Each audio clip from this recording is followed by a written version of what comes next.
को एक प्रैक्टिकल करने का कहते हैं। करोगे क्या सब लोग? पक्का? 15 दिन लगातार। अगर आपको शिव का दीदार करना है कि मेरा शंकर मेरी सुन क्यों नहीं रहा, मेरे सम्मुख क्यों नहीं, आप 15 दिन लोटा भर के जल लेकर जाओ और जो अशोक सुंदरी वाली जगह है ना, उनका चरण, जहां गणेश, कार्तिक और अशोक सुंदरी है, वहां जल शिवलिंग पर ना चढ़ाते हुए अशोक सुंदरी वाली जगह पर चढ़ा। शिव जी को लगेगा ये गणेश को जल चढ़ा रही है, कार्तिकेय को जल चढ़ा रही है, अशोक सुंदरी को जल चढ़ा रही है, पर मुझे जल ना चढ़ा रही है। पक्का 15 दिन के अंदर सपने में महादेव खुद आकर तेरे को दर्शन नहीं दे, मंगलवार के दिन शिवलिंग पर चढ़ा दे, जो मांगोगे पूरा होगा। हनुमान जी का ध्यान करके एक आंकड़े के पत्ते पर शहद लगाकर शिवलिंग पर चढ़ा। विवाह शादी में देरी हो रही हो, या कोई नया कार्य चालू कर रहे हो उसमें देरी हो रही हो, या कोई सर्विस के लिए, नौकरी के लिए जा रहे हो और वो कार्य नहीं हो रहा हो, तो एक धतूरा, केवल एक धतूरा, उस धतूरे को फोड़कर उसके अंदर का फल निकालकर उस फल को शिवलिंग पर चढ़ाकर एक लोटा जल शंकर भगवान को समर्पित कर। दिन होना चाहिए मंगलवार। कौन सा दिन होना चाहिए? जम के बोलो जरा, मंगलवार। समर्पित करो। उसके बाद में आप विवाह के लिए अगर समर्पित करे हैं तो विवाह में देरी नहीं होगी। व्यवसाय और व्यापार के लिए या नौकरी के लिए समर्पित करे हैं तो उसमें देते हैं। अगर आपको राहु, केतु, शनि, मंगल, बुध कष्ट देता है तो शंकर की चौखट पर, शंकर के मंदिर की जो देहली होती है, दरवाजा होता है, उसकी चौखट पर एक बेलपत्र समर्पित करना प्रारंभ कर दो। है श्री ओमकारेश्वर बाबा का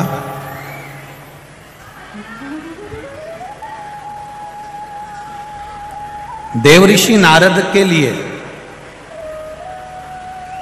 और देवऋषि नारद के छोटे से ज्ञान के चक्कर में भगवान शंकर को एक अवतार लेना पड़ा। भगवान शिव को एक ज्योतिर्लिंग में आकर विराजमान हुए। 12 ज्योतिर्लिंग में परमेश्वर जो लिंग है, देखिए ये जो ओमकारेश्वर है, ओमकारेश्वर का जो शिवलिंग है, इस शिवलिंग का नाम है परमेश्वर लिंग। जम के बोलो जरा, परमेश्वर लिंग। ये ओमकारेश्वर हमारे यहां शिव महापुराण में, स्कंद पुराण में, लिंग पुराण में ओमकारेश्वर का जो नाम है, ये बाद में ओमकारेश्वर आया, पहले आया है परमेश्वर लिंग। ओमकारेश्वर लिंग का जो वर्णन आया है वो बाद में बना, पहले परमेश्वर लिंग का वर्णन है। ये जो 12 ज्योतिर्लिंग है हमारे यहां पर भारत की भूमि पर, ये जो शिवलिंग हैं, इसमें भगवान शंकर की ज्योति विराजमान है। अर्थात ज्योति से मतलब होता है तेज।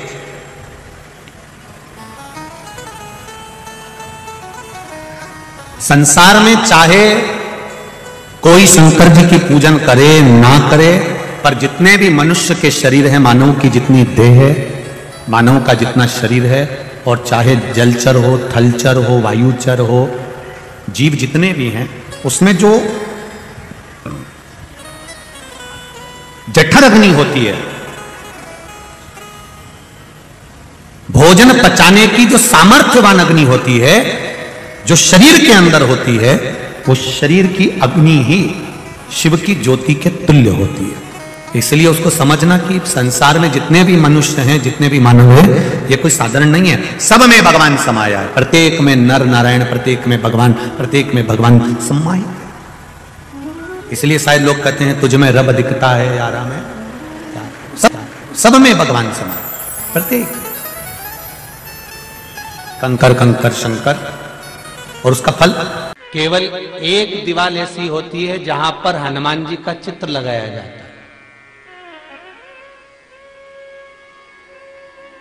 चाहे तुम पर्वत उठाने वाला चित्र लगाओ हनुमान जी का, चाहे बैठे हुए लगाओ, चाहे रामायण पढ़ने वाला लगाओ, चाहे लंका दहन करने वाला लगाओ, चाहे राम नाम जपने वाला लगाओ, चाहे लक्ष्मण को संजीवनी देने वाला लगाओ, चाहे मौन मुद्रा में लगा दो, चाहे स्तुति में लगा दो, चाहे भजन में लगा दो, हनुमान जी का कोई भी चित्र लगता है तो ना पूरब में लगेगा, ना पश्चिम में लगेगा, ना दक्षिण में लगेगा। हनुमान जी का अगर चित्र लगता है तो उत्तर की दीवार में दक्षिण को देखते हुए लगता है, केवल एक ही स्थान। ऐसे उनका आज तक हनुमान चालीसा पढ़ना नहीं है, आज तक कोई चालीसा, चाहे गायत्री चालीसा हो, लक्ष्मी चालीसा हो, शिव चालीसा हो, पढ़ना ही नहीं आती। बस बैठ गए भगवान के सामने और पढ़ लिया आसन लगा के। नहीं नहीं नहीं, चालीसा पढ़ने का भी एक नियम है। अगर कोई लक्ष्य लेकर पढ़ रहे हो तो उसका एक नियम है। पूरी जिंदगी पढ़ते रहोगे तो भगवान की प्राप्ति नहीं है, पर लक्ष्य लेकर अगर पढ़ा है आसन से, जिस भगवान की चालीसा पढ़ रहे हो उसकी मूर्ति या उसका फोटो आपके सामने होना चाहिए। एक घी का दिया, अगर हनुमान चालीसा पढ़ रहे हो तो या तो घी का दिया जलाओ, वो भी गाय के घी का हो, भैंस के घी का मत जलाना। हनुमान जी कभी प्रकट नहीं होंगे भैंस के घी से। घी का दिया लगाइए अगर चालीसा का पाठ कर रहे हो हनुमान जी का। और बहुत ज्यादा संकट है, बहुत ज्यादा परेशानी है तो हनुमान चालीसा का पाठ करो तो तिल्ली के तेल का दिया लगाओ, काली तिल के तेल का दिया, तिल का तेल का दिया हनुमान जी के सामने आसन बिछाकर। बहुत तकलीफ है तो 3 पाठ प्रतिदिन करो और एक आसन से जितने समय 9 बजे अगर आप बैठते हो पाठ करने तो 9 बजे ही बैठना है। 11 दिन तक प्रतिदिन 3 पाठ रोज करो। एक पानी का लोटा, कलश, तांबे का जल अर्थात तांबे का लोटा हो, स्टील का लोटा हो, तुम्हारे पास जो कलश हो उसमें जल भरकर एक सिक्का उसमें पटक कर, एक लौंग पटक कर प्लेट से ढक कर रख दो और प्रतिदिन बस टाइम पर बैठकर पाठ करो। 11 दिन पूर्ण होंगे, जिस कामना से आपने पाठ करा है बस वो सिक्का, वो लौंग कलश में से निकाल लो, जल का आचमन करो और जिस काम के लिए करा है वो जल उस प्रयोग में ले लो। उस प्रयोग, किसी से बात करने जाना है तो वो जल पी कर जाइए, कोई से हाथ मिलाना है तो वो सिक्का, वो लौंग अपने हाथ में रखिए, अपने साथ रखिए। स्वयं जगत जननी जगदम्बा अम्बा मां पार्वती जी नंदी के पास बैठकर शिव की चर्चा करती हैं। इसलिए निवेदन है, यदि कभी मौका लगे आपकी जिंदगी में, कभी जीवन में अगर ऐसा लगे कि बहुत दुख है, बहुत तकलीफ है, बहुत कष्ट है, एक बेलपत्र अपने हाथ में रखो, उल्टे हाथ में, सीधे हाथ से उस बेलपत्र पर अपना हाथ रखिए, नंदीश्वर महादेव का स्मरण करिए, 7 बार श्री शिवाय नमस्तुभ्यम कहिए। फिर उस बेलपत्र को सीधे हाथ में रहकर, जो नंदी शिव जी के मंदिर में है, दोनों सींग है, उस सींग के ठीक पीछे नंदी का उभरा हुआ भाग है, उस भाग पर नंदीश्वर शिवलिंग का स्मरण कर कर बेलपत्र को चढ़ा दो। इस टंडी का भाग पूंछ की ओर होना चाहिए, पत्ते का भाग मुख की ओर हो, और उस बेलपत्र को बाबा के चढ़ाकर कितना भी दुख हो जिंदगी में, कितना भी कष्ट हो, नंदीश्वर महादेव का जब स्मरण आप करने लगते हो तो धीरे धीरे वो दुख कटना प्रारंभ हो जाता है, शिव हाथ पकड़ना प्रारंभ होता है। नाग की धर्म पत्नी सतशीर्षा, और सतशीर्षा नाम यहाँ भी काम आता है जब कोई नारी के, स्त्री के रजस्वला धर्म की कोई तकलीफ हो, नारी को रजो धर्म से जुड़ी हुई कोई प्रॉब्लम हो, पेट में दर्द हो या तकलीफ हो या कष्ट हो, तो केवल सतशीर्षा का नाम लेकर यदि शिवजी के शिवलिंग पर, जैसे ये शिवलिंग है, सतशीर्षा का नाम लेकर अशोक सुंदरी वाली जो जगह, यहां से जल चढ़ाते चढ़ाते शिवलिंग के चारों तरफ 7 बार यदि जल की धार लगाई जाए और उसी का जल झेलकर नंदी के पास बैठ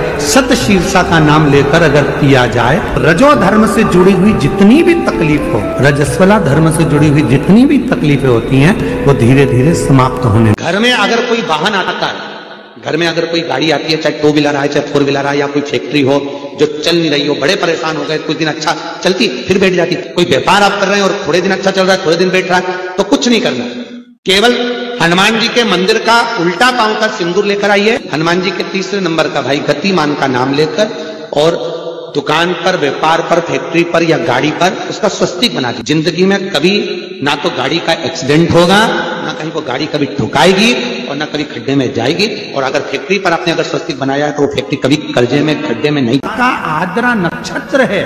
आज का दिन वो दिन होता है, मार्गशीर्ष मास का आज का दिन वो दिन होता है जिस दिन जो व्यक्ति जहां बैठकर शंकर भगवान को याद कर कर जिस ज्योतिर्लिंग का वो स्मरण करता है और उसके मन में ये आ जाता है कि बाबा मुझे अगला जन्म देना तो इस ज्योतिर्लिंग के पास में देना, तो उस संसार के मनुष्य का अगला जन्म उसी ज्योतिर्लिंग के पास में होता है। महाराज ये आर्द्रा आज का वो दिन है कि 1000 शिवरात्रि का व्रत कर लो, 1000 सोमवार के व्रत कर लो, 1000 सोमवार की अष्टमी का व्रत कर लो, और एक आज का आर्द्रा नक्षत्र का आज सुंदर आनंदमय मार्गशीर्ष मास का जो आर्द्रा नक्षत्र है, आज के दिन यदि कोई शंकर के मंदिर का दर्शन कर ले या शिव महापुराण की कथा सुन ले तो उसके सारे व्रतों का फल उसे प्राप्त हो जाए।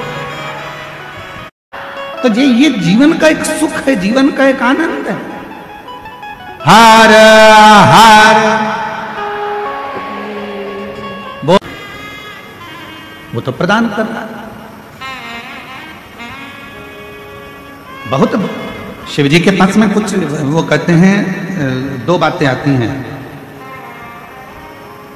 एक नंबर पर आता है दाता और दूसरे नंबर पर आता है दयालु। मेरी कवर्धा की जीजियों, मेरे जीजाओं, मेरी बेटियों, बेटाओं, मेरी माताओं, मेरे बुजुर्ग माता पिता, थोड़ा ध्यान से सुनिएगा।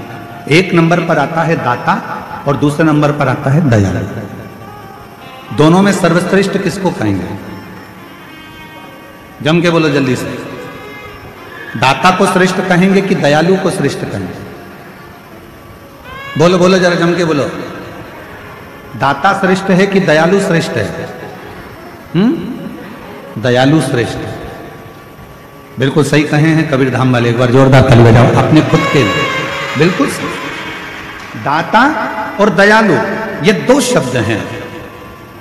सारे देवताओं के आगे एक शब्द लगा रहता है कि ये दाता हैं। दाता का मतलब है देने वाला, दाता का मतलब है प्रदान करने वाला, दाता का मतलब है जो देता रहता हो, दाता का मतलब है जो तुम्हारी झोली भरता रहता हो, दाता का मतलब है जो तुम्हें देता रहता हो, दाता का मतलब है कि जो अपनी खजाने में से निकाल कर तुमको देता रहता हो, वो दाता कहलाता है। दाता किसको कहते हैं? जिसके पास में है, बहुत सारा है, संपदा भरी पड़ी है, बहुत अलमारी भरी पड़ी है और वो निकाल कर यदि किसी को कुछ दे रहा है, वो दाता है। अपने घर में रोटी भरकर डब्बा रखा हुआ है, टिफिन भरा हुआ रखा है, गाय सामने आ गई, आपने 2 रोटी निकाल कर गाय को दे दी, आप दाता हो। कोई मांगने आया, अपनी लाकर में से निकाल कर अपने 1 रुपया 2 रुपया दे दिया, आप दाता हो।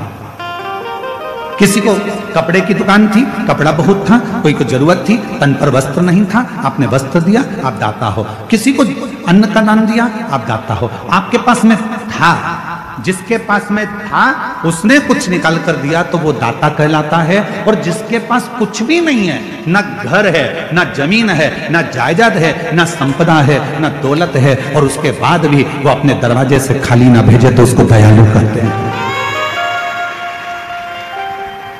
जो अपने दरवाजे से खाली ना भेजे उसको दयालु कहते हैं। और हमने पहले भी कथा में कहा, फिर कह रहा है, 33 कोटि देवता में केवल एक देव अधिदेव महादेव ऐसे हैं जिनका कोई दुश्मन नहीं।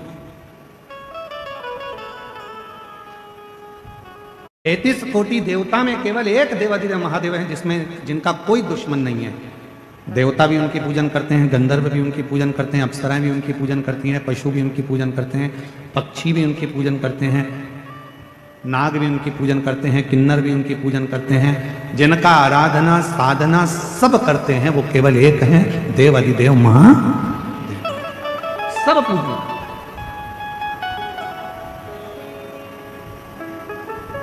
और जिसने भी भजा उसको मिला। ऐसा दुनिया में कोई नहीं है जिसने शंकर भगवान का भजन करा हो, शिव का नाम लिया हो और उसको भगवान शंकर ने नहीं दिया।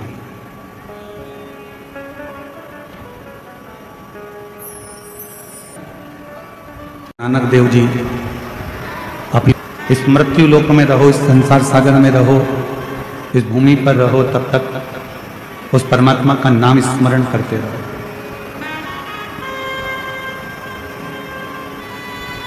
शिव महापुराण की कथा कहती है 21,600 श्वास प्रतिदिन शरीर से निकलती है।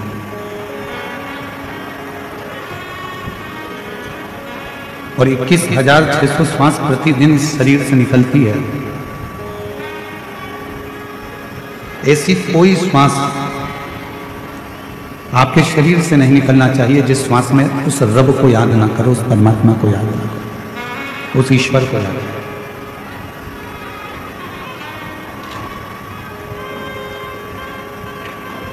क्यों? ना जाने कौन सी श्वास 21,600 श्वास में से वो कौन सी श्वास होगी जो आखिरी होगी, ये किसको मालूम? इसका अंदाजा किसी को नहीं। इसलिए श्वास श्वास में ओम रटो और वृथा जन्म मत खोए, ना जाने इस श्वास का फिर आवन होए कि ना हो। इस मानव के देह में, मनुष्य के शरीर में जो 21,600 श्वास रोज प्रतिदिन निकल रही है, 21,600 श्वास रोज चल रही है, 21,600 श्वास जो प्रतिदिन निकल रही है, उन 21,600 श्वास में प्रतिदिन परमात्मा के नाम का स्मरण होना चाहिए। प्रतिदिन।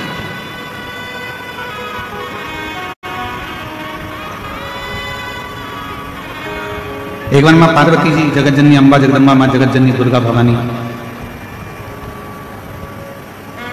कैलाश पर्वत से भ्रमण करती करती मृत्युलोक में काशी में पहुंच गए।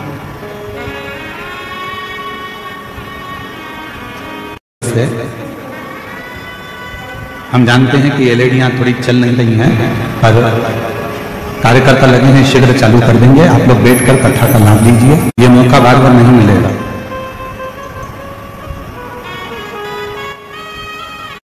और आज कथा की शिवरात्रि भी है, साथ में मार्गशीर्ष मास का आद्रा नक्षत्र भी है। और इस मां जगतजननी जगदम्बा अम्बा मां पार्वती जी, माता पार्वती जी भ्रमण करते करते घूमते घूमते घूमते घूमते काशी प्रदेश पहुंचे।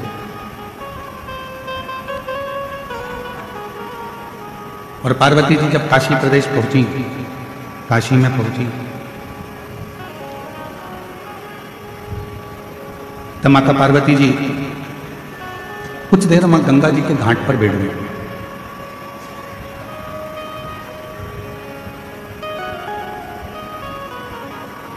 और मां गंगा जी के घाट पर काशी में जब पहुंचकर पार्वती जी बैठी,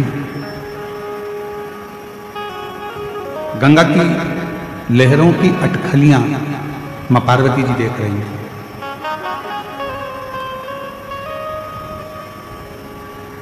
कुछ देर वो गंगा की लहरें उछलती हैं, फिर कुछ देर में शांत हो जाती हैं, फिर कुछ देर में उछलती हैं, फिर शांत हो जाती हैं। शिव महापुराण की कथा कहती है वो गंगा की जो लहरें उछल रही थी, थोड़ी देर में वो शांत हो गई। कहते हैं जिसने अपनी जिंदगी में बुरा वक्त देखा होता है, जो बहुत संघर्ष से जीवन को जिया हुआ होता है, बहुत बुरा वक्त उसने अपनी जिंदगी में देखा हुआ होता है, तो शिव पुराण कहती है जिसने अपनी जिंदगी में बुरा वक्त देखा होता है, संघर्ष का समय देखा होता है, वो जिंदगी में कभी किसी का बुरा नहीं करता है, कभी बुरा नहीं करता। जिसने बुरा वक्त देखा ही नहीं है, जिसने संघर्ष किया ही नहीं है, वो दूसरे का बुरा करने में लगा रहता है। क्यों? क्योंकि उसके पास पहले का वैभव है, उसके पिताजी छोड़कर गए, जमीन छोड़ गए, जायदाद छोड़ गए, संपदा छोड़ गए, धन दौलत छोड़ गए, गाड़ी बंगला छोड़ गए, तो वो दूसरे का बुरा करने में लगा है कि इसको मुझे आगे बढ़ने नहीं देना। पर जिसने अपनी जिंदगी का बुरा वक्त देखा है, बहुत संघर्ष किया, बहुत बुरा वक्त देखा, बहुत तकलीफ का समय देखा, वो जिंदगी में कभी किसी का बुरा नहीं करता, क्योंकि उसको मालूम है कि मैंने भी अपनी जिंदगी में बहुत बुरा वक्त देखा है और बहुत संघर्ष किया, बहुत संघर्ष।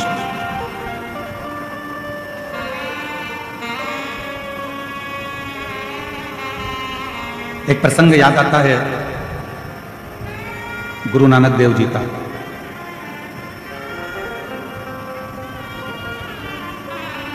गुरु नानक देव जी ने रब नहीं है, परमात्मा नहीं है, तो इस कबूतर के प्राण वहां छोड़ना जहां पर ईश्वर ना हो, परमात्मा नहीं। गुरु नानक देव जी को प्रणाम कर कर, नमन कर कर चल दिया। कबूतर ले गए। जंगल में पहुंचा तो एक पेड़ के नीचे उस कबूतर को वो मारने के लिए आतुर हुआ, पर उसके मन में आया कि इस पेड़ पर कोई पक्षी बैठा होगा, वो देख रहा होगा। खुले आसमान में वो कबूतर को मारने के लिए आतुर हुआ, तो उसके मन में आया कि वो आकाश में कोई पर होगा तो देख रहा होगा। जहां बाले जाता उसके मन में यह भाव प्रकट हो जाता कि ईश्वर यहां भी है, ईश्वर वहां भी है, ईश्वर वहां भी है, रब यहां भी है, रब वहां भी है, रब संपूर्ण जगत में है। संपूर्ण तलातल में, रसातल में, वायुचर में, आकाश में, हर जगह पर वही रब, वही ईश्वर दिख रहा है। बाले उस कबूतर को लेकर गुरु नानक देव जी के पास वापिस आ गए। गुरु नानक देव जी बड़े मुस्कुराकर पूछे, बाले तू तो कह रहा था कि रब सब दूर है ही नहीं, फिर इस कबूतर को तूने मारा क्यों नहीं? बाले ने कबूतर को तो उड़ा दिया और गुरु नानक देव जी के चरण पकड़कर कहा कि गुरु की जो वाणी होती है वो साधारण नहीं होती है। गुरु की वाणी ने कह दिया कि रब सब जगह पर है, तो वो ईश्वर हर जगह पर नजर